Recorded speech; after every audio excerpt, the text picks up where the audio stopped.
बिस्मिल्लाहिर्रहमानिर्रहीम। नाज़रीन अस्सलाम वालेकुम। YouTube news channel Kharian gazette में हूँ गुल बख्शालवी।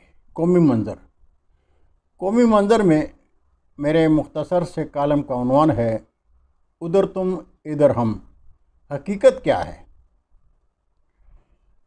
पाकिस्तान पीपल्स पार्टी के जालों का नारा है, ज़िंदा है भुट्टो ज़िंदा है। भुट्टो अगर ज़िंदा है तो इसलिए कि भुट्टो एक नज़रिया है। भुट्टो किसी शख्सियत का नाम नहीं, एक नज़रिया का नाम है, और नज़रियात कभी नहीं मरते। जुल्फ़िकार अली भुट्टो सियासतदान नहीं थे, वो कायद थे, वो लीडर थे। भुट्टो ने कहा था, मैं पाकिस्तानी हूँ, तुम मुझे तख्तेदार पर लटका दो, मैं पाकिस्तान नहीं छोड़ूंगा, सरज़मीन पाकिस्तान में दफन हूँगा, मैं पाकिस्तान पर अपने ख़ानदान को कुर्बान कर दूँगा।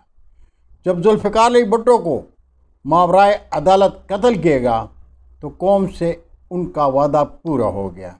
भुट्टो पाकिस्तान में दफन हो गए और पूरा ख़ानदान पाकिस्तान पर कुर्बान होकर पाक सरज़मीन में दफन हो गया। वो जुल्फ़िकार अली भुट्टो जिसे मार्शल लॉ और मार्शल लॉ के दरबारी दफन नहीं कर सके, उस अजीम भुट्टो को आसिफ अली जरदारी और उसके बेटे बिलावल जरदारी ने दफन कर दिया। उधर तुम इधर हम की हकीकत क्या है, एक सच्चाई। मुस्लिम लीग नून के तर्जुमान हामिद मीर के ज़बानी सुनिए। तो अगर आप मिथ ऑफ इंडिपेंडेंस को और द ग्रेट ट्रेजेडी को पढ़ लें तो आपको पता चलेगा कि पाकिस्तान दरअसल जो है वो कुछ साम्राज्यी ताकतों की साजिशों से तोड़ा गया।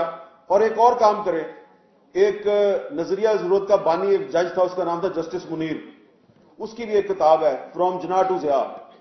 वो जस्टिस मुनीर 1962 में अयूब खान का वजीर कानून था।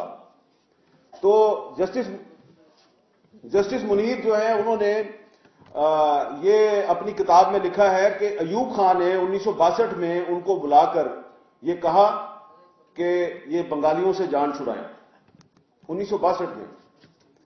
तो अयूब खान ने उसको कहा कि इनसे बातचीत करो, या हमारे से अलहदा हो जाएं या हमारे से कन्फेडरेशन कर लें। तो जस्टिस मुनीर ने अपनी किताब में लिखा कि मैंने एक बंगाली मेंबर थे असम्बली के रमीजुद्दीन साहब, उनसे मैंने बाकायदा मुज़ाकरात किए कि यार तुम या कन्फेडरेशन बना लो या हमसे अलहदा हो जाओ। तो अब जस्टिस मुनीर ने अपनी उस किताब में लिखा है कि रमीजुद्दीन साहब ने मुझे पूछा कि मेजॉरिटी में कौन है, बंगाली मेजॉरिटी में है या तुम पंजाबी मेजॉरिटी में हो, क्योंकि वो वेस्ट पाकिस्तान को पंजाबी कहते थे। तो जस्टिस मुनीर ने कहा कि आप मेजॉरिटी में हैं। तो उसने कहा okay, if we are majority we are Pakistan, तुमने पाकिस्तान में रहना है तो रहो, नहीं रहना तो तुम हमसे अलहदा हो जाओ। तो 1962 में पाकिस्तान के फौजी सदर अयूब खान ने अपने वजीर कानून के जरिए पाकिस्तान को तोड़ने के लिए मुज़ाकरात किए बंगालियों के साथ। बंगालियों ने कहा हमने पाकिस्तान नहीं तोड़ना, तुमने तोड़ना है तो तोड़ दो।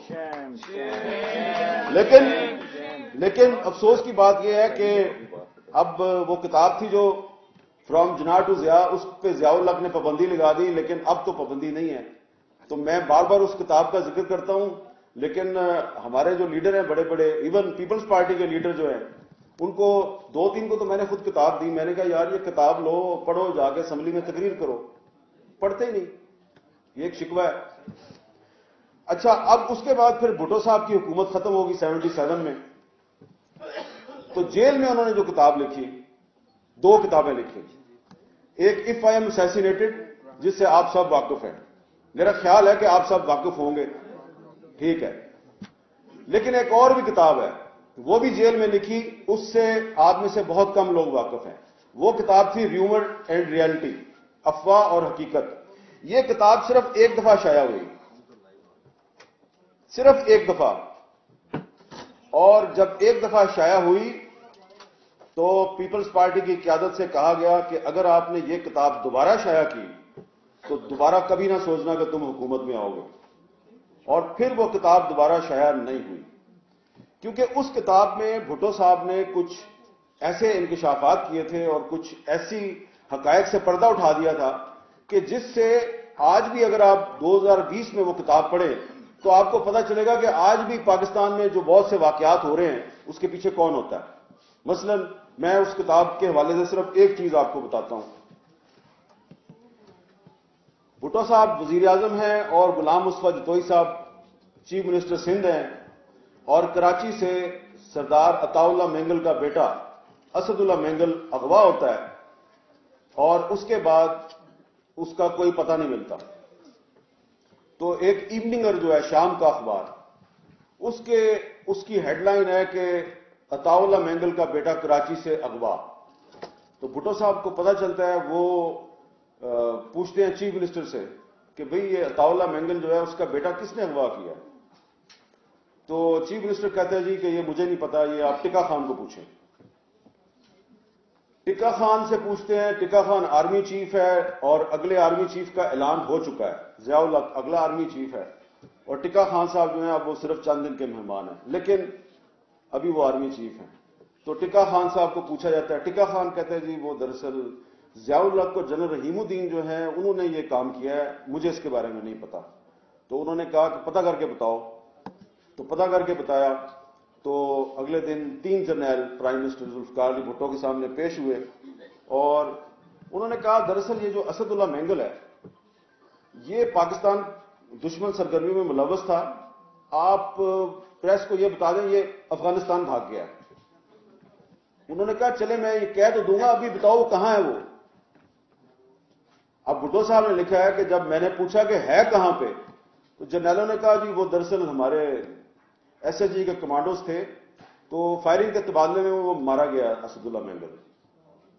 انہوں نے کہا اچھا مارا گیا تو اس کی ڈیڈ باڈی کدھر ہے. کہا وہ ٹھٹھا کے قریب کسی مقام پہ اس کو دفن کر دیا, ہمیں نہیں پتا کہاں ہے اس کی ڈیڈ باڈی. انہوں نے کہا وہ ایک چیف منسٹر تھا, اس کا بیٹا ہے, اس کو تم نے اٹھا کے کراچی سے اس کو قتل کر دیا, اور آپ کہہ رہے ہو اس کی ڈیڈ باڈی بھی آپ کے پاس نہیں ہے, تو میں کیا جواب دوں گا. انہوں نے کہا بس آپ کہہ دیں وہ افغانستان بھاگ گیا. تو بھٹو صاحب کتاب میں لکھتے ہیں کہ میرے پاس کوئی راستہ نہیں تھا, میں خاموش ہو گیا. اور آخر میں جا کے انہوں نے لکھا کہ اگر اس وقت میں خاموش نہ ہوتا تو شاید آج میں خود جیل میں نہ ہوتا. لہذا اسی طرح کی بہت سی باتیں اس کتاب میں ہیں. تو وہ کتاب جو ہے وہ بین ہے, لیکن محترمہ بینظیر بھٹو نے جرأت دکھائی, ایک دفعہ وہ کتاب شائع کر دی تھی, اور اب پیپلز پارٹی کو چاہیے کہ وہ کتاب دوبارہ شائع کر دیں.